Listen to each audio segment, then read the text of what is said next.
Om Swastiastu. Salam sejahtera untuk kita semua. Semoga kita selalu dalam keadaan sehat.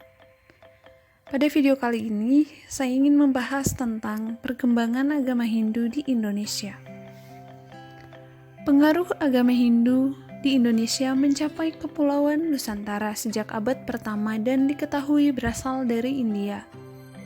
Ada beberapa teori tentang bagaimana Hindu mencapai Nusantara. Teori yang pertama adalah teori Vaishya, adalah bahwa perkawinan antara pedagang Hinduistan atau India dan penduduk asli Nusantara. Teori lain atau teori Ksatria berpendapat bahwa para prajurit yang kalah perang dari Hinduistan atau India menemukan tempat pelipur lara di Nusantara. Lalu yang ketiga, teori para Brahmana yang mengambil sudut pandang yang lebih tradisional bahwa misionaris menyebarkan agama Hindu ke pulau-pulau Nusantara. Terakhir, teori nasionalis atau Bumi Putra, bahwa para pribumi Nusantara memilih sendiri kepercayaan tersebut setelah perjalanan ke Hinduistan.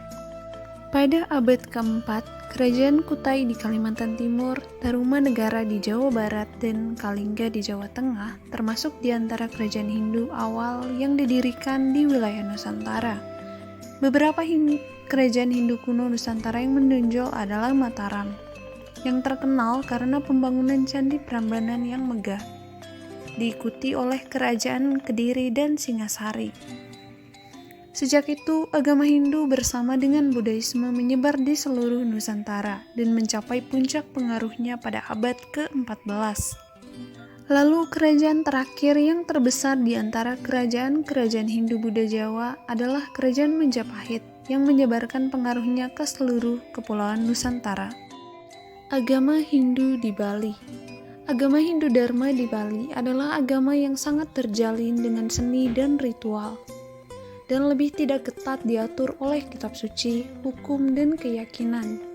Agama Hindu Bali tidak memiliki penekanan tradisional agama Hindu pada siklus kelahiran kembali dan reinkarnasi, melainkan berkaitan dengan banyak sekali yang sukma leluhur. Seperti halnya kebatinan, dewa-dewi ini dianggap mampu melahirkan kebaikan atau merugikan. Masyarakat Hindu di Bali sangat menekankan ritual-ritual perdamaian yang dramatis dan estetis terhadap para hyang. Ritual-ritual ini dilakukan di situs-situs candi dan pura yang tersebar di seluruh desa dan di pedesaan. Tempat bersembahyang atau kuil di agama Hindu Bali disebut pura. Dan tidak seperti mandir gaya Hindustan yang menjulang tinggi dengan ruang interior. Kuil Bali dirancang sebagai tempat bersembahyang di udara terbuka dalam dinding tertutup, dihubungkan dengan serangkaian gerbang yang dihiasi secara rumit untuk mencapai ruang terbuka. Masing-masing kuil ini memiliki keanggotaan yang kurang lebih tetap, di mana setiap orang Bali adalah bagian dari sebuah kuil berdasarkan keturunan tempat tinggal atau wahyu mistis. Beberapa kuil juga terdapat di dalam rumah keluarga atau disebut banjar, yang lain terletak di sawah dan yang lain terletak di lokasi geografis yang terkenal, seperti tebing pantai, gunung, dan sebagainya. Ritualisasi tindakan pengendalian diri atau ketiadaan adalah corak penting dari ekspresi keagamaan di kalangan masyarakat Hindu Bali. Yang karena alasan ini telah menjadi terkenal karena perilaku anggun dan sopan mereka. Misalnya, salah satu upacara penting di sebuah kuil Hindu di desa memiliki penampilan spesial sendatari atau seni drama tari. Pertempuran antara mitos karakter Rangda dan sang penyihir, atau mewakili Adharma seperti ketiadaan keteraturan, dan Barong sang pelindung penyihir, atau memiliki Adharma seperti ketiadaan keturunan. Umumnya seperti singa mewakili Dharma, di mana para pemain Ritual siklus kehidupan juga merupakan alasan penting bagi ekspresi keagamaan dan tampilan artistik warga Hindu Bali.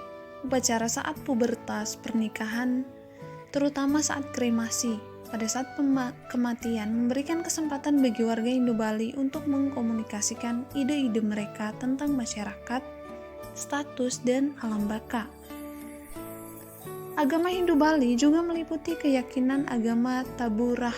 Sabung ayam bersifat keagamaan di mana ayam jago digunakan dalam adat keagamaan yang memungkinkan bertarung melawan ayam jago lain dalam sebuah upacara sabung ayam.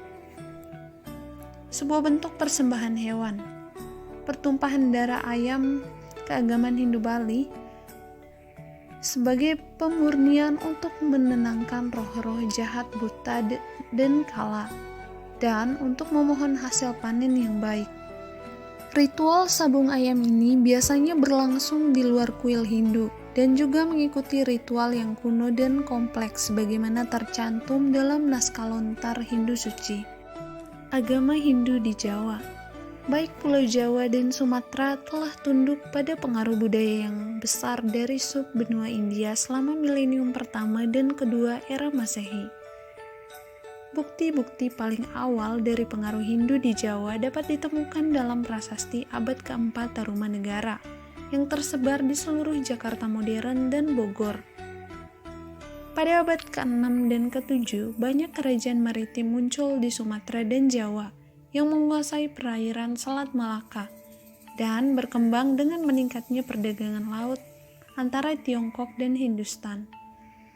Selama periode ini, cendekiawan-cendekiawan Hindustan dan Tiongkok mengunjungi kerajaan-kerajaan maritim tersebut untuk menerjemahkan teks-teks sastra agama. Pada abad ke-4 sampai ke-15, kerajaan Hindu bangkit dan jatuh di Jawa, Tarumanegara, Kalingga, Medang, kerajaan Kediri, kerajaan Sunda, Singasari, dan Majapahit. Era ini dikenal sebagai era klasik Jawa, di mana sastra dan seni arsitektur Hindu-Buddha berkembang dan menjadi masuk ke dalam budaya lokal Nusantara di bawah perlindungan Keraton Hindu Jawa. Selama periode ini banyak kuil Hindu Jawa dibangun, termasuk Candi Prambanan pada abad ke-9 di dekat kota Yogyakarta, yang telah ditetapkan sebagai situs warisan dunia. Di antara kerajaan-kerajaan Hindu Jawa yang paling dianggap penting adalah Kerajaan Majapahit, yang merupakan kerajaan terbesar dan kerajaan Hindu terakhir yang signifikan dalam sejarah Indonesia. Majapahit berpusat di Jawa Timur, memerintah sebagian besar dari apa yang sekarang merupakan Indonesia modern dari sana. Sisa-sisa kerajaan Majapahit bergeser ke Bali pada abad ke-16 setelah tergeser oleh kerajaan Islam di wilayah pesisir Jawa. Hindu Jawa telah memiliki dampak yang signifikan dan meninggalkan jejak yang jelas dalam seni dan budaya suku Jawa. Pertunjukan wayang serta tarian wayang wong dan tarian klasik Jawa lainnya berasal dari epos Hindu Ramayana dan Mahabharata. Meskipun mayoritas orang Jawa sekarang mengidentifikasi diri mereka sebagai Muslim, bentuk seni Hindu tersebut masih bertahan. Hindu Jawa telah bertahan dalam berbagai tingkat dan bentuk di Jawa. Dalam beberapa tahun terakhir, konvensi keagama Hindu telah meningkat, terutama di daerah yang mengelilingi sebuah situs besar agama Hindu Jawa seperti wilayah Klaten, di dekat Candi Prambanan. Kelompok etnis suku adat tertentu seperti suku Tengger dan suku Osing juga terkait dengan tradisi keagamaan Hindu Jawa. Perkembangan dan pengakuan agama Hindu di Indonesia. Pengakuan secara resmi. Mengakui agama seseorang sebagai Hindu secara resmi tidaklah mungkin secara hukum di Indonesia hingga tahun 1962. Ketika agama Hindu menjadi agama kelima yang diakui negara. Pengakuan ini awalnya diperjuangkan oleh organisasi-organisasi keagamaan Bali yang diberikan demi warga Bali yang mayoritas adalah pemeluk agama Hindu.